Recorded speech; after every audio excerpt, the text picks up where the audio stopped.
Good morning to all.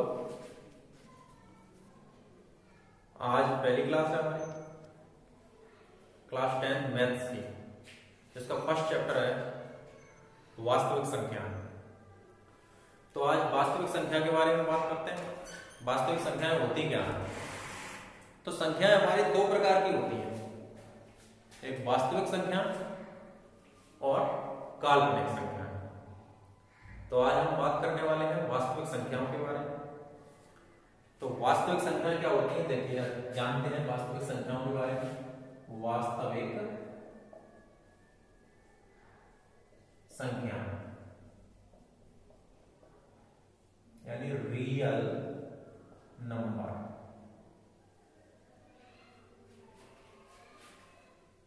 Real number संख्या रेखा पर उपस्थित प्रत्येक संख्या वास्तविक संख्या कहलाती है। यानी संख्या रेखा पर उपस्थित प्रत्येक संख्या वास्तविक संख्या कहलाती है। चलिए लिखते हैं पहले, उसके बाद बताते हैं। संख्या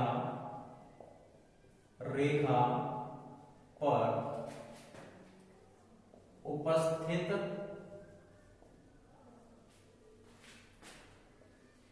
प्रत्येक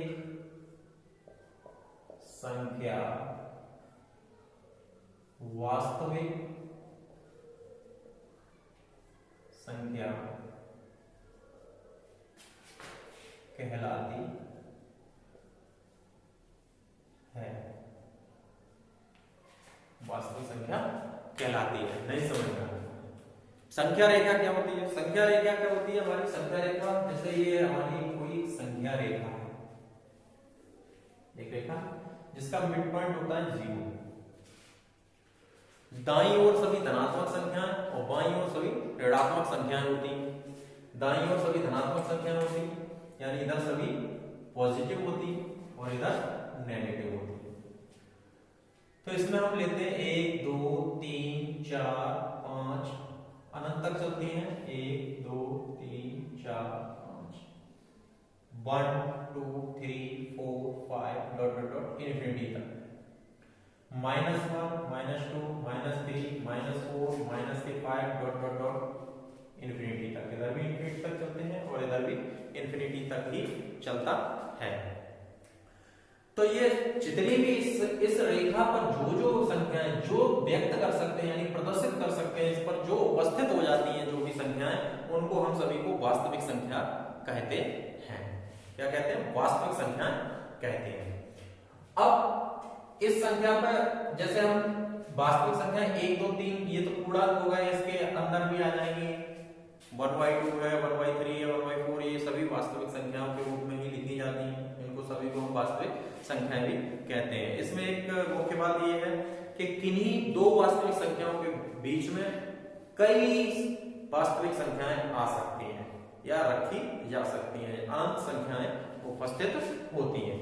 वास्तविक संख्याओं के अंतर्गत सभी संख्याएं आती हैं हमारी, जैसे प्राकृतिक संख्याएं, पूर्ण संख्याएं, पूर्णांक हैं, और आपकी परमेय संख्या है, अपरमेय संख्या है। ये सभी संख्याएं हमारी वास्तविक संख्याओं के रूप में ली जाती है।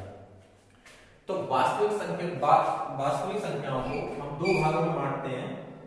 वास्तविक संख्याओं को दो भागों में बांटते हैं।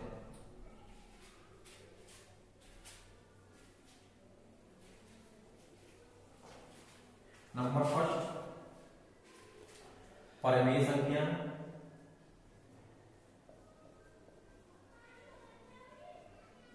नंबर सेकंड अपरमेय संख्या।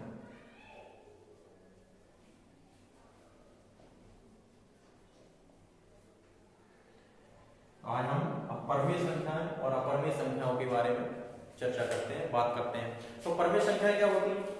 आइए चलिए देखते हैं परमेय संख्याएं क्या होती हैं। परमेय संख्याएं होती हैं वे सभी संख्याएं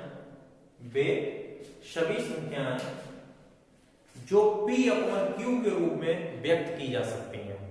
वे सभी संख्याएं जो P/Q के रूप में व्यक्त की जा सकती हैं जहां p और q पूर्णांक होते हैं। यहां लिखते हैं वे सभी संख्याएं जो p अपॉन q के रूप में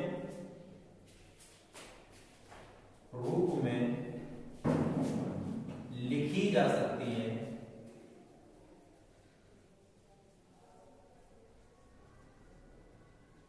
तथा p व q पूर्णांक होते हैं। पूर्णांकों q नॉट इक्वल टू 0। यहां एक विशेष ध्यान रखना है, वो q है जो वो 0 के बराबर नहीं होना चाहिए। अगर 0 के बराबर होता है तो ये संख्या परमेय संख्या नहीं रहेगी, फिर इसका अनंत रूप हो जाएगा।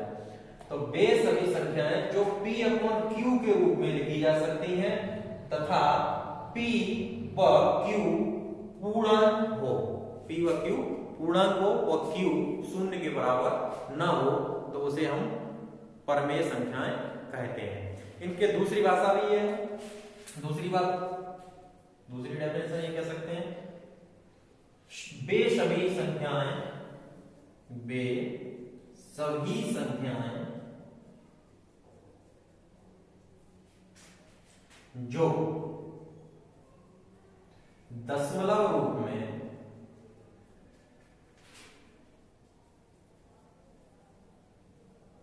व्यक्त करने पर शांत होती है।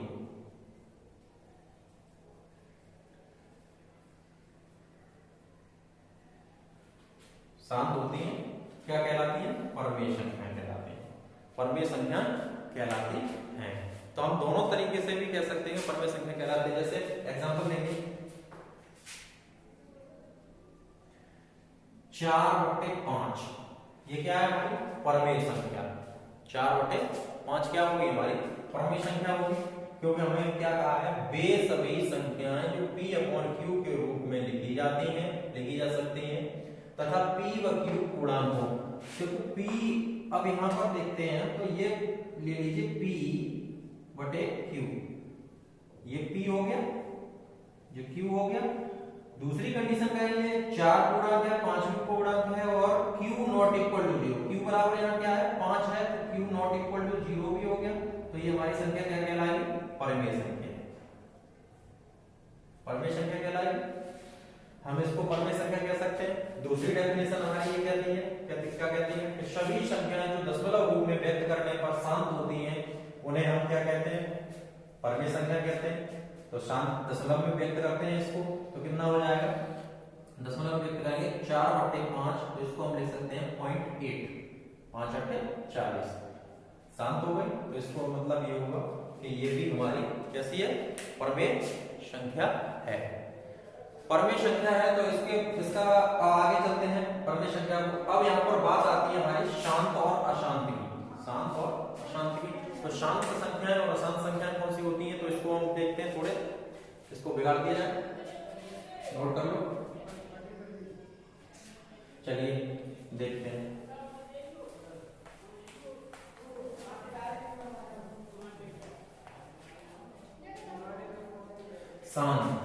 शांत संख्या क्या होती है?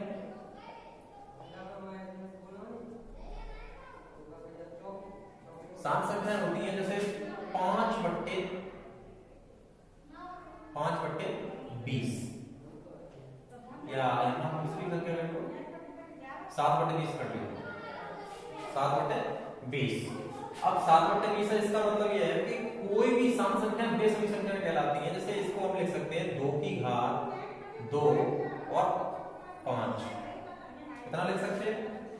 क्योंकि हम फैक्टर करेंगे, 20 के फैक्टर करते हैं अगर, तो 2, 10, 2 और 5, ये हो। हम इसको ये लिख सकते हैं हम, तो ये शांत है या नहीं है। तो शांत संख्याओं में सिर्फ ये देखते हैं कि हर जो होता है, हर में 2 की घात m और 5 की घात n के रूप में अगर हर प्राप्त होता है तो ये सभी संख्याएं शांत संख्या कहलाती हैं। इसमें 2 की घात भी है और 5 5 की घात भी है तो ये क्या कहलाएगी? शांत कहलाएगी। क्या कहलाएगी? शांत संख्या कहलाएगी। अगर इसके अलावा कोई और संख्या आती है तो वो अशांत संख्या होती है। तो शांत और अशांत समझ गए हम। चलिए अब बात आती है आपकी अपरमेय संख्या। अपरमेय संख्या, अपरमेय संख्या क्या होती है? अपरमेय संख्या, इर्रेशनल नंबर।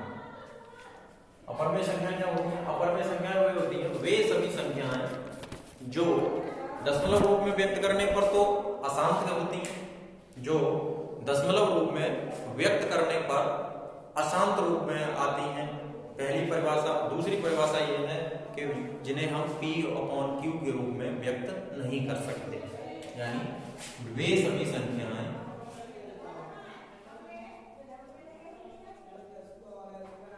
जिन्हें P/Q के रूप में व्यक्त नहीं किया जा सकता।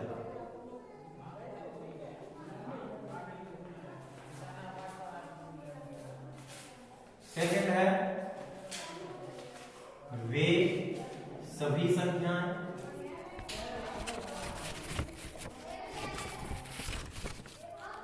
जो दशमलव रूप में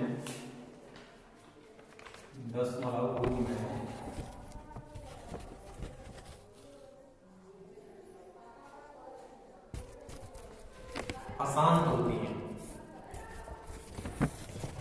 अशांत और अनावर्ती होती है।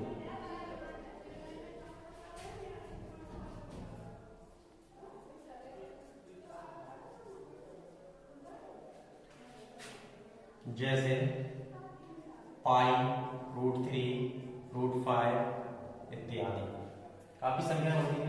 यहां पर एक नोट पॉइंट है आपका, पाई होता है, पाई क्या होता है? पाई का यदि मान 3.142 8 5 7 1 4 ... है तो ये तो अपरमेय संख्या कहलाएगी। अपरमेय संख्या कहलाएगी। यदि पाई की वैल्यू 22/7 रखते हैं तो ये परमेय संख्या होगी, क्योंकि यहां P/Q की फॉर्म बन रही है तो ये परमेय हो जाएगी, और यहां पर ये अशांत दशमलव रूप बन रहा है तो ये अपरमेय संख्या हो जाएगी। अब बात करते हैं यूक्लिड विभाजन प्रमेय का की। यूक्लिड विभाजन प्रमेय का की किसकी बात करते हैं? यूक्लिड विभाजन प्रमेय का।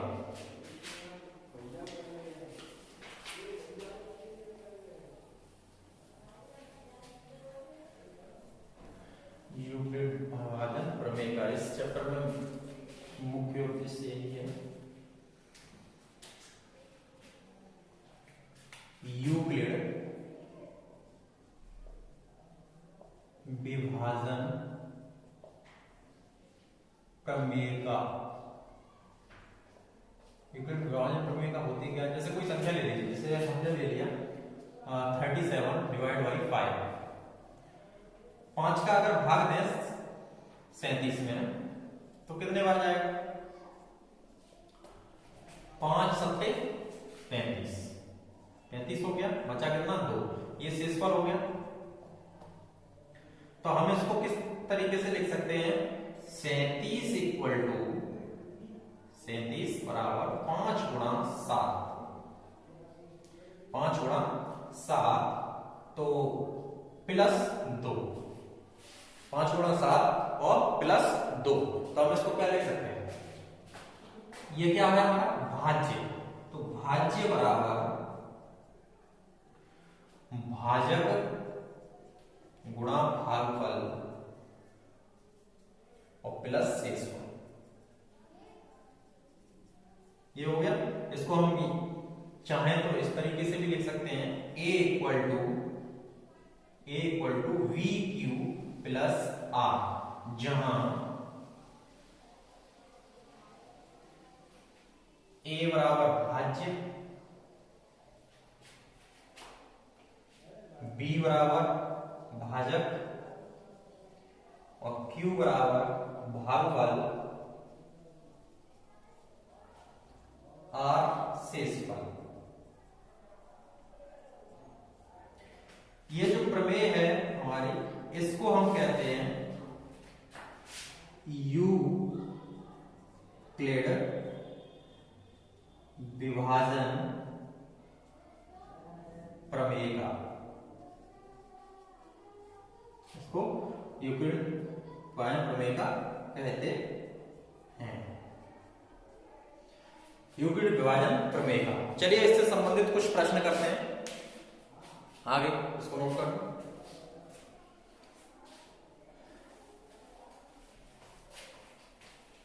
आगे है यूक्लिड विभाजन प्रमेय का प्रयोग करके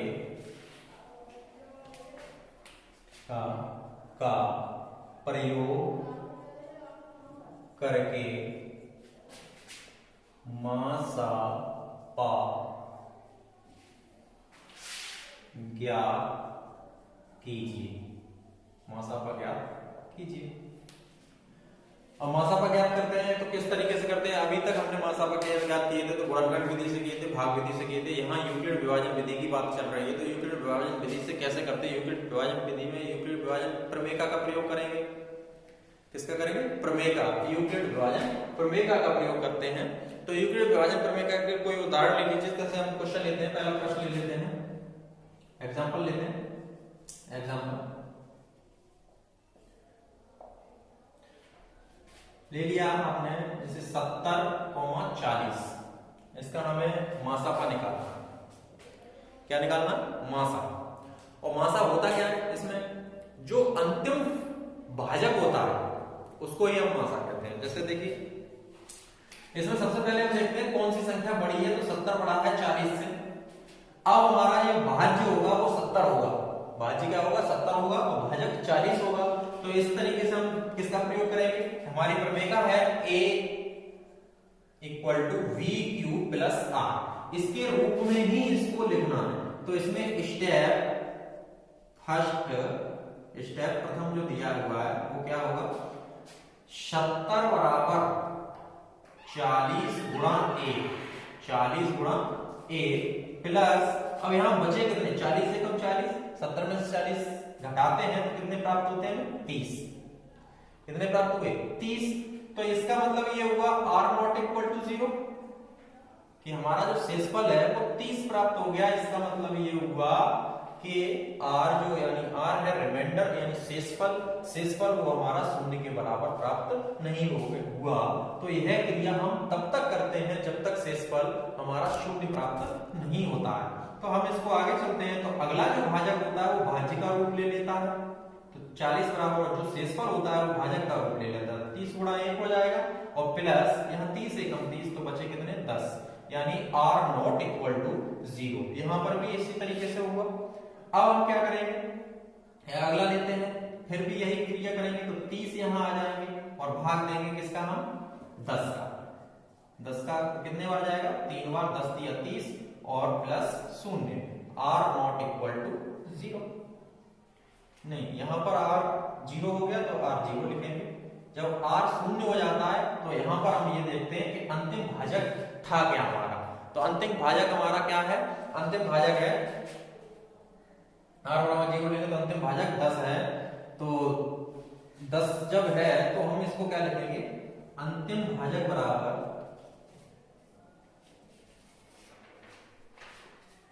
10। तो यही हमारा मासा होगा। तो मासा पा बराबर कितना हो जाएगा? 10। जो हमारा अंतिम भाजक प्राप्त होता है उसे ही हम मासापा कहते हैं। क्या कहते हैं? मासापा कहते हैं। तो यहां तक है कि आप समझ गए होंगे इसको किस तरीके से करते हैं। थोड़ा नहीं समझ में आया हो तो बताएं, चलते हैं फिर आगे चलें। तो इससे संबंधित कुछ प्रश्न और करते हैं। गृह कार्य के लिए लिख लीजिए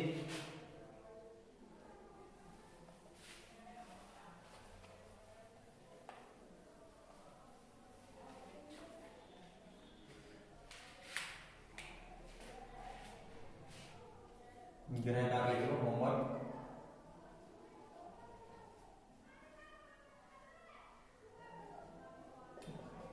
फर्स्ट है क्वेश्चन, आप ले लीजिए जैसे नंबर फर्स्ट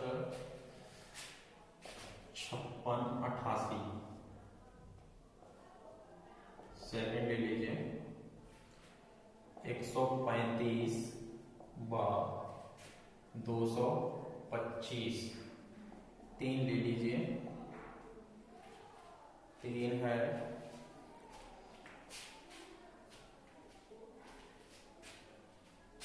155 व 1385।